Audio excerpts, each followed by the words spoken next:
I read that you were the first Congresswoman, you were the first in her own party at the state level to say that Esty should resign. I want you to tell me the #1 reason you think she has to go.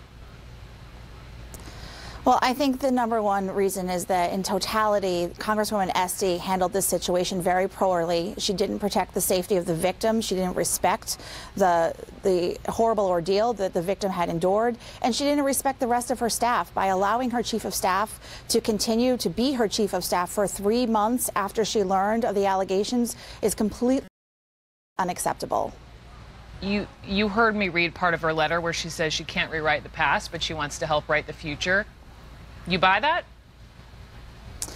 You know, I know that the Congresswoman has been a champion on a lot of issues important to women, and I know that she wants to do better, but I just believe that this mistake is too egregious to get past, and it's time for her to step aside.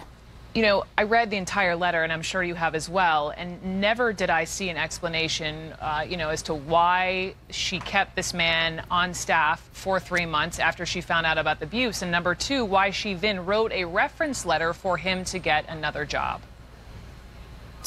Right. I can't understand all of that either. I think at the very least, it's a reasonable expectation that Congresswoman Esty should have suspended her chief of staff immediately. Instead, we know that this situation was known to other members of her staff. And so when her staff found out that the Congresswoman finally knew, they must have had an expectation that Congresswoman Esty would act swiftly. It was probably their worst nightmare that not only did the Congresswoman not act, but that he continued to lead that staff for 3 months after the fact, and she took him to the Democratic National Convention with her, which any other member of her staff would have died to accompany her to the National Convention. So just so many mistakes, unfortunately.